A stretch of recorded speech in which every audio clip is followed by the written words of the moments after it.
at the time, created bad blood between two police departments. But one thing everyone involved in the investigation agrees: this was a targeted killing.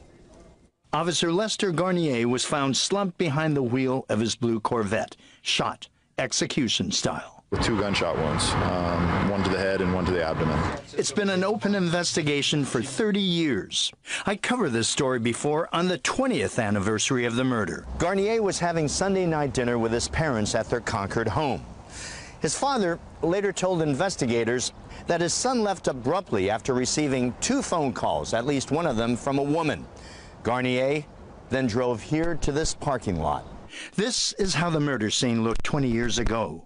Garnier was a vice cop, leading the investigation, Walnut Creek Police. Some believe Garnier had been set up, perhaps by a rogue cop, someone who worked with him in vice.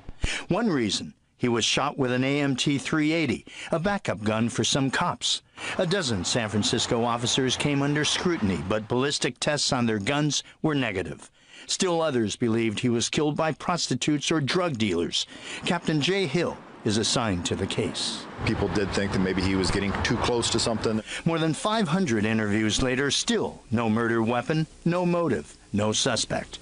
Until, that is, 20 years later in 2008, Walnut Creek Police identified a fingerprint on the Corvette. New technology has resulted in the fingerprint being identified as belonging to Catherine Kuntz.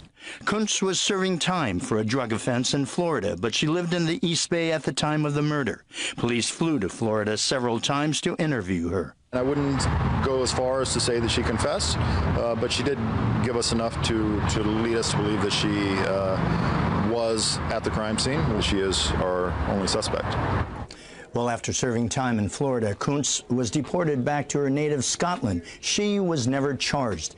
Now, Captain Hill tells us it was hard charging her based only on a fingerprint, but he says investigators keep track of her in England, where she now lives. If you know anything about this case, please call Walnut Creek Police. Hey, welcome back to the award-winning 99% Radio Network in the Fishbowl. We just had the Sunbrew girls in. Man, that was amazing. And you know what? They brought to light so much more than just bike washing.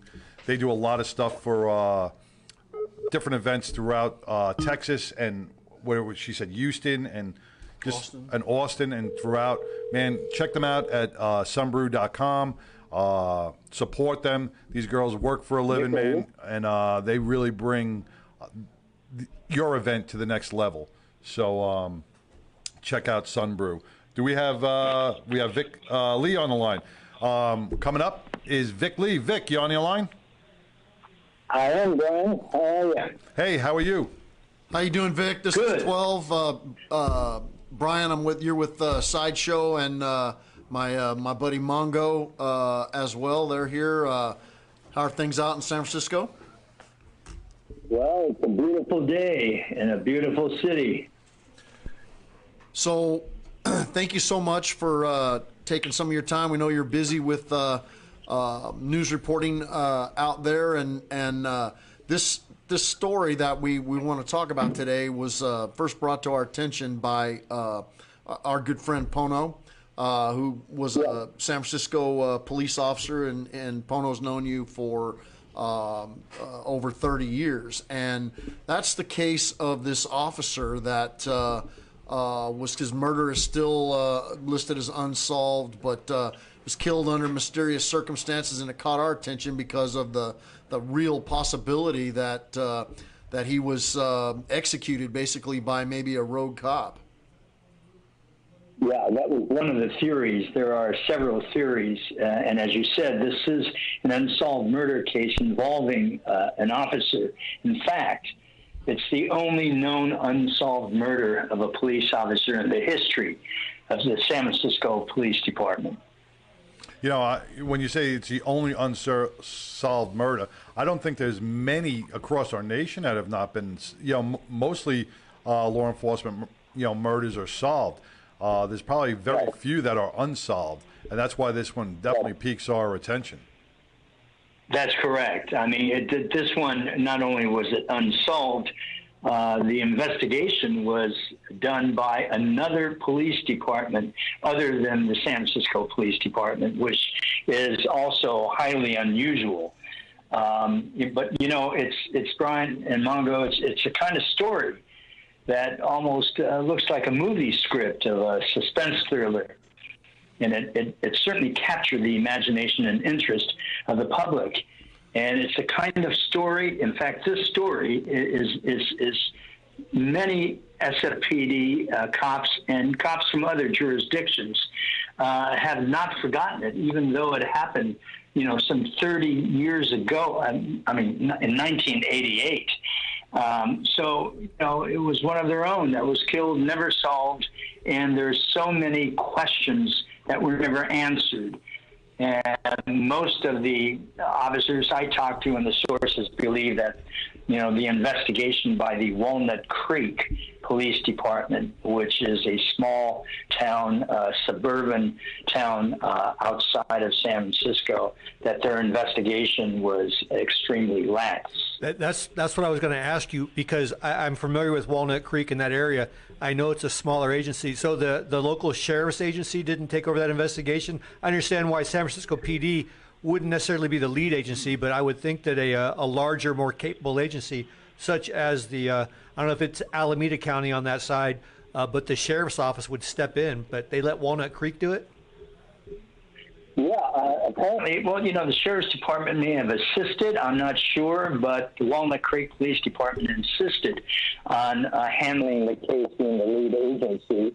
It happened in their town, and I think at that time, Brian Mongo, you know, at that time, the Walnut Creek Police Department was, according to sources that I talked to me about it, was extremely, how would you say it, distrustful of the San Francisco Police Department handling a case like this, because they were afraid, as you mentioned in your opening, that, you know, it could have been a rogue San Francisco officer, a rogue cop, that did him in. So, Vic, why don't you lay for those that prevailing theory.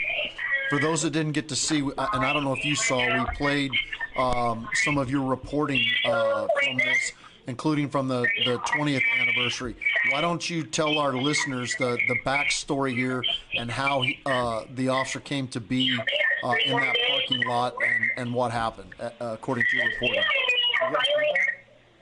I'm sorry, you were breaking up, Brian. Can you repeat that? I said, for those of our listeners and viewers that did not see the clip we played about your reporting on this incident, why don't you lay the foundation and yes. tell our listeners why you've stayed with this for 30 years? Okay. Well, you know, Lester Garnier was murdered on July 11th, 1988. He was having a dinner with his family. He lived, you know, at his parents' home in Concord, which is a small town that's very close to Walnut Creek, where his body was found. So he was having dinner that night, and he, according to his father, he received a couple of phone calls, at least one, maybe two, and there's some discrepancy there. The father later told police that he overheard Lester say on one of the phone calls that he said, quote, "Okay, I'll meet you there." But apparently Walnut Creek police did not treat that seriously, according to a San Francisco law enforcement source I talked to at the time, and even questioned whether the phone call was made because they felt that his father was senile. So he leaves the home, and he gets into his Corvette, and he, now from here, you know, there are several theories, but several accounts, if you will. The account that I heard several times from sources is that he apparently received a call from a friend. And, you know, during those 1988, he happened to have a car phone. I mean, who has a car phone, right? That's one of those big phones. Yeah. Yeah, the big brick. Remember those? Yep, right. Yep. So he had one in his car, in his Corvette. I mean, you know, he was known as a guy who really enjoyed life, very charming. He was, you know, with it kind of guy, young. So, you know, hey, he enjoyed life. And so he apparently received a phone call from a friend, and they were supposed to go to a movie. And so then he received another call. His friend later told police in an interview that he had tried calling to say, oh, you know, I can't go, and or something like that. And so that was that. And then apparently he tried him later on saying he could go, and he received no answer. So his car with his body was found later on that evening in the parking lot of a shopping mall in Walnut Creek. And so that was about 11:15, 11:30. And he was found slumped over the steering wheel in the driver's side. The window was open. I was told his keys were missing. And, you know, nobody was around there. There happened to be a carpet layer who was working on the night shift in a building that could overlook the parking lot. That carpet layer told police later on that he heard what he thought were the sound of firecrackers. But, you know, this was in July, right? Right. And so he thought, you know, hey, not shots, they're firecrackers left over for 4th of July. So he was not concerned. But he also told police that he saw 2 women leaving the area where Lester Garnier was found the next morning. That he saw 2 women leaving. I think it was before the shooting, or it could have been after. I don't remember. But there were 2 women. Another witness later told police that he was driving by the parking lot and saw actually a woman leave Lester's Corvette from the passenger side. Now, that woman, and I did not report this because I didn't have it confirmed, but another reporter who worked for the Chronicle reported it, saying that that witness was put under hypnosis, and the person helped to make a composite sketch of the woman. That composite was shown to the carpet layer. He believed that it resembled one of the 2 women he saw that night. And, you know, I don't remember if I had the composite in my story, but the composite looks just like a woman that they arrested some 20 years later as a person of interest. So getting back to that scene, that was basically what happened to Lester Garnier. Walnut Creek Police then took over the investigation, and you know, it went nowhere. Well, Vic, let me ask you a question, and because now we are talking 1988, so forensics aren't what they are today. We don't have video cameras outside the shopping mall where he was gunned down, so that eliminates, and traffic cams. We didn't have all that back in 1988. Was there a flaw in the forensic evidence collection, or, you know, is there something that law enforcement may have missed with fibers or anything else that they could have brought back that they can look at now and say, hey, there's some DNA evidence, there's some different fingerprint evidence, there's different something? Well, you know, at the time, the only evidence that they shared with the public and still today, is that they found a fingerprint on the car. And that fingerprint matched the fingerprint of Catherine Kuntz, the person of interest that I mentioned, whom they arrested, I think it was 20 years later in 2008 or something. And she is the only known person of interest or suspect that they've, that they found. As for fibers and other things like that, I don't know of any evidence like that. In fact, the Contra Costa County district attorney who oversees that East Bay area declined to prosecute based on the fact that it was only a fingerprint, and she felt that there wasn't enough evidence to go ahead with the case. So that's why she did not take the case. It kind of makes you wonder, because it's an open murder case, they should presumably still have the car and clothes and all that. You just mentioned the huge jump in technology. To me, I'm thinking when I see your reporting, Vic, on this case, and the phone call, it's like, hey, I got a snitch that called me. I got to go meet to get some evidence about something that's about to go down. That means they pulled in the parking lot. I'm thinking somebody had to get in that car. That's what would normally happen. You would pull up, they'd get in the car, you'd exchange information, and you'd go on your way. So maybe there's hair.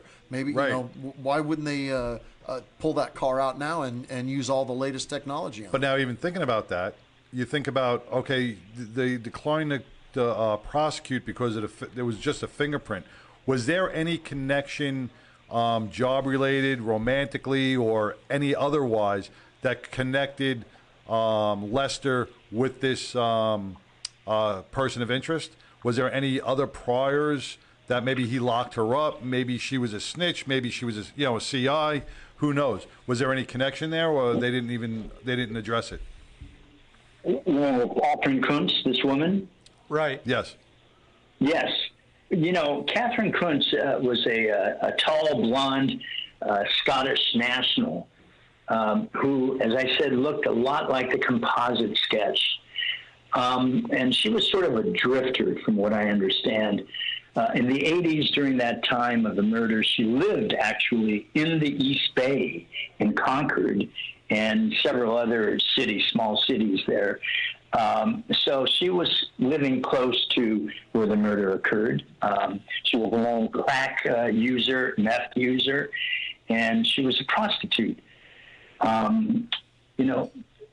She had an interesting history from there.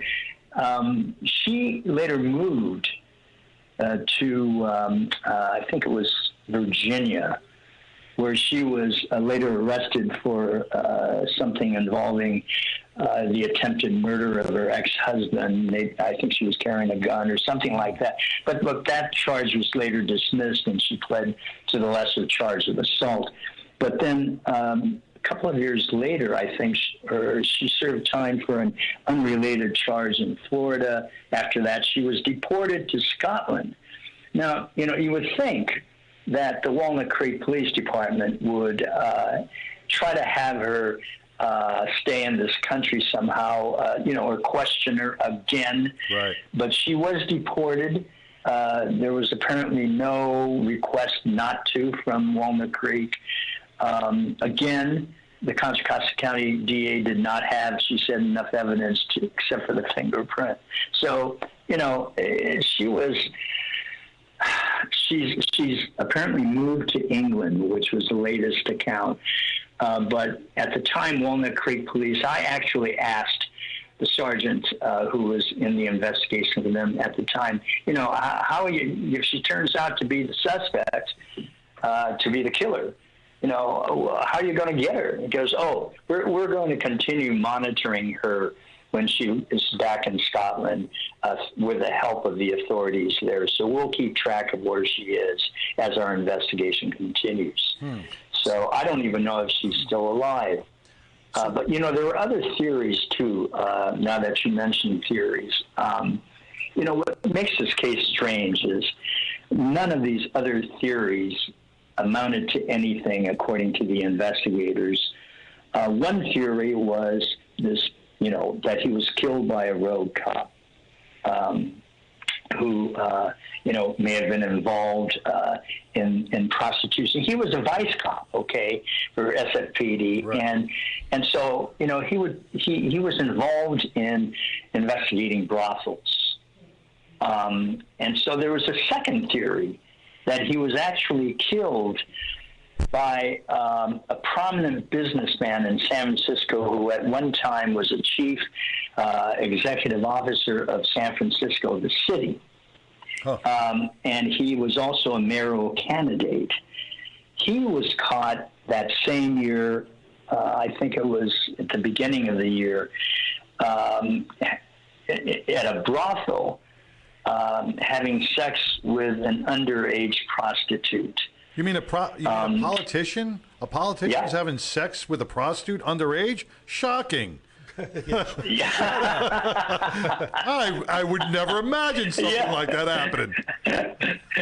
But he was actually convicted and served time, which was shocking too. That's true. So the theory was that he may have been involved somehow in arranging for his murder. The thing but that was never ever. That was because Lester was also involved in monitoring that brothel that he went to, and he was involved in that case. See, if it was 2020, Hillary would have had him commit suicide. Yeah, right. So that came, but that was never, they never could prove that, so that was discounted. But the thing that made the theory about being killed by a corrupt cop interesting is that he was killed with an AMT 380. And as you know, that's a backup gun for some officers. So the investigators actually questioned several, maybe about a dozen San Francisco police officers who they knew or worked with Lester at the time, but ballistic tests confirmed that none of their guns, AMT 380s, were used. So that was discounted. So, Vic, was there anything going on between San Francisco PD and Walnut Creek PD? Was he? Did any of the facts that turned up throughout this period of time? Maybe he was investigating some of the guys over in Walnut Creek, and maybe that's why he went there, and maybe that's why they didn't want to give it up. Well, Vic, you just brought up a good thing too, man. Just as an investigator myself, okay, the majority of the cops in San Francisco carried AMT 380s, right? But you only questioned a few of them. You questioned 12 of them. Why wouldn't you question every member of the force who has an AMT 380? Why are you just picking and choosing? Why wouldn't you where do you stop saying, oh, okay, we interviewed 11, none of them are them, let's move on? I would and I'm hindsight is 20/20, but I would investigate everybody who had a AMT 380 registered to them. You would think, right? Yeah, right there's a floor investigation right there. The problem here is that we only San Francisco PD finally got into the investigation. They were finally allowed to do that, and that was, I think, around the 10th anniversary of the killing. I think it was then, but San Francisco's police chief reopened the investigation. I think his name was Fred Lau. At the time, I think Fred was police chief. But anyway, they finally created, at that time, SFPD cold case unit in the homicide unit in the homicide department, and so two homicide cops were assigned to that cold case unit, and they got involved, and they helped the Walnut Creek Police Department, and from then on, it became sort of like, a joint investigation. Although I do know this for a fact, that many of the San Francisco investigators did feel that they were put on that case too late, and number two, that they felt that Walnut Creek Police Department mishandled the investigation. You know, for one thing, I remember one of my law enforcement sources in homicide telling me, he said, you know, Walnut Creek did not even, and this is what he told me, I don't know, I never confirmed it, but he said they never even wired Catherine Kuntz's apartment to listen to her phone calls that she made or received. You know, that would have been one of the first things when she became a person of interest that they would have done surreptitiously to see who contacted her. Vic, let me ask you something. That's one example. With the block phones, and this is back in 1988. I don't know, because I wasn't on a job back then. I don't know what kind of luds and tolls you guys can do, or what kind of records they could pull off one of the block phones. I don't know how that works. You know, now we can ping phones, we can do everything. Was there any cell phone data that was able to be retrieved from those phone calls, so you can get a timeline of when you made those phone calls? Were there even cell phones back in 1988? Well, that's what the block phone was. You said you had the car phone. Was there any way to get data? Oh, the car phone? Yeah, was there data retrieved from the car's phone? Yeah, it was his personal. I think it was his personal car phone, but I would think they would have done that. You know, I mean, the whole thing is the big question was, where was he between 8:15 and 11:15 or 11:30? Those hours in between the time he left his family home and the time he was killed. There were 3 hours where they can't find, you know, if you were with a friend, if you were on the phone with a friend in your car, you think that friend would call police after they found out that Lester was murdered. Right, right? Right. But what I'm asking is, with those 3 hours delayed, is there any way to get phone data off a car phone? You know, could you ping it? You would think you'd be able to ping the closest tower, at or the least satellite, get a right? General idea of where he's at. Right. I don't know. Yeah, I don't know if that technology, they had that technology, if they used it, if they even looked at it, or if they looked at it and couldn't find anything that of interest. That's a good question. So I have another question for you, Vic. Did every informant that I ever worked officially, and not just someone you pulled up and said, hey, I know about something going on down the street, but a real informant that you met with regularly that gave you information, you had to fill out a sheet. It went in your file on that person. With CI phone. All of us have done that. So was the person of interest, first question is, was the person of interest a CI for him, and did they like follow up with any of his CIs? Because that's on a you know, you're not going to leave the house unless it's something good. You're going to tell your CI, hey, it'll wait till tomorrow, right? Unless they're telling you it's something good. Correct. Right. That'd be one of the first places I would look if it was me. Yeah. Well, that's a good question to ask Walnut Creek Police. So Vic, you know, as a news reporter, an investigative news reporter, you know, like cops have CIs, you have sources, and you know, we don't divulge who our CIs are, just like reporters don't divulge who their sources are. Did you feel, as an investigative reporter, any of your sources that came up to you had credible information that would have been different in the outcome of this case? What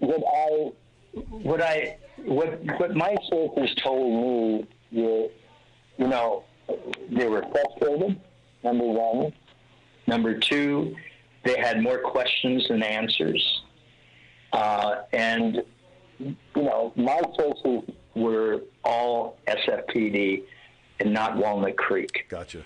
And so, you know, I mean, Walnut Creek was such a small department. You know, I just didn't know anybody there anyway. And they never really had any murders to speak of.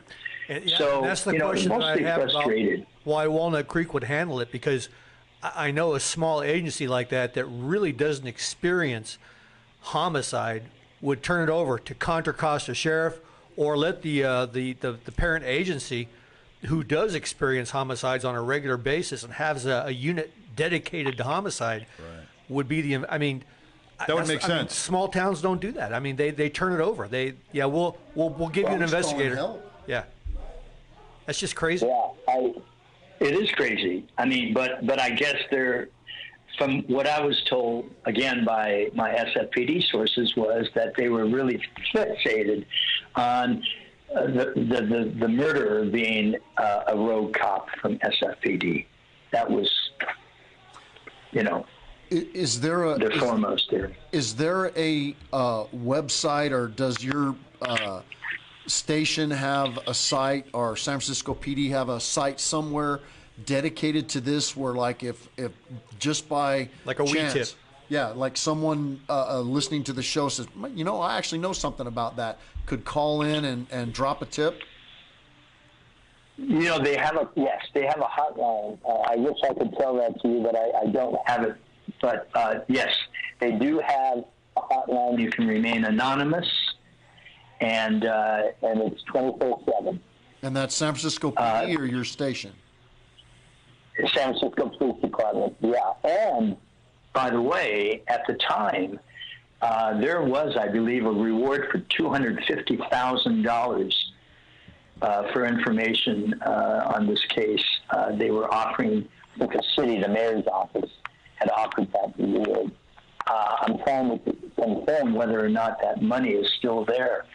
And I have a couple of calls actually placed into the mayor's office. And, if I get any information from them, of course, I'll give you a call back. This is a cold case, but an active cold case, correct? From what I understand, it's still active. Yeah. No, still I following think leads. they're always active when it involves the murder of a police officer. Well, listen, Vic, we're coming up on a break. Thank you so much for joining us today, and we would like to just go ahead and extend an invitation to you now. If you get some additional information on this, you find out about the reward, or something happens to pop, we want to follow this, and the world's a strange place. You never know what might happen. There might be somebody that actually remembers something, or we jog somebody's memory, or something pops on it, and we'd like to be able to talk about it again. Just to recap on it, this what gets me is they let that lady go to Scotland, who's now living in England. Her fingerprint was on his car, found on his car. Kind of really ties them together. If they have had no relationship prior to this meeting, how did her fingerprint get there? The gun that she was charged with threatening somebody else. What kind of gun was that? Was that an AMT 380? Was it a 380 that she was charged with? That what kind of gun was that on her previous arrest? Has she ever been? There's so many unanswered questions on this, and I'm with Mongo, man. I think they really that department really dropped the ball on forensics and questioning. But it's 1988, so I wasn't a law enforcement officer back then, so I don't know how they would run things. I'm going by what they would do in modern times. No, but see, I was, and back then I just went to a larger department, but coming from a smaller department, had we had that happen, we would have called in the sheriff's department to handle the investigation, because we just weren't set up to do it. So that to me, there's a reason they didn't do that. See, I would be skeptical going, because now like Vic said, you start looking at different rogue cops. Now you're looking at a mayor who's caught in a brothel, and maybe the chief of police had some, or a politician, a politician caught with his hands in a cookie jar, and now who's to say the chief of police didn't have a relationship? Maybe there's so many unanswered questions. Yeah, I told you, there's like a movie script. Wow. I mean, a lot of finger pointing, a lot of allegations, but that fingerprint and the forensics that were found in that car are probably key to to solving this crime. I mean, I'm sure, like you said, man, she's a blonde. I'm sure if she sat in his car, or I'm sure some part of her hair fell into his car. There had to be something. Yeah. Precisely. Yeah, I totally agree. I mean, I'm not a cop, but I have to agree with the sources who told me that it was bungled. I mean, and as you know, it's like as time goes by, witnesses forget, leads grow cold, evidence gets lost, so, I mean, it's just a shame. It's a shame for the family. It's a shame for the family. Yes, and, his parents died without even knowing, without getting any justice either. I mean, this is tragic all the way around. Well, let's hope one of our listeners around the world knows something about this. You never know. Yeah. And you don't know what somebody's hiding or holding, or has a change of hope and says, "Hey, I'm gonna bring this out because I know who did it, and we'll do a stand-up person and get out there and maybe get closure for the remaining families." But Vic, thank you so much for sharing this with us. We'd like to have you on again in the near future. Maybe we can discuss another case, because this was really interesting. Sure. This was very. Or if hopefully if something comes up, I'll give you another call and we'll do this again. I appreciate it. Thank you so much for giving us the time and discussing this case. I know this was on Unsolved Mysteries as well, correct? You mean the show? Yeah, I thought they had a segment of this on Unsolved Mysteries. Oh, they may have. I think the story you ran is the story that I did on the, what was it? God. 20th. Was it 20th anniversary? Yeah, 20th anniversary. It was a 20th anniversary. Okay. So I did, that was the last time I covered this story. Maybe it's time to do another one. But, I'm retired. I just retired. So You never retired when you're an investigative reporter, just like you never retired as He has no more questions. He knows everything now. He's on the downhill slide, just relaxing. Yeah, but you know what? It's always in your blood. It's always in your blood. Vic, thank you. Vic, thank you very much. Guys. Appreciate it. It was nice being on your show. Thank you. So I'm reading. Take care. I Googled this. See if Take care. Bye-bye. A website, right, for to go look what they had, and so this was kind of interesting. What jumped up here? It said, from the day his body was discovered, top brass in the SFPD absolved itself from responsibility in finding Garnier's killer, surrendering jurisdiction to the Walnut Creek Police Department. But San Francisco police officers then questioned the competence of the suburban force, which in turn pointed a finger back at San Francisco PD. Then it says, this is from SF Gate, whatever that publication is. This is a theory that fellow officers were involved in Garnier's murder emerged soon after his death.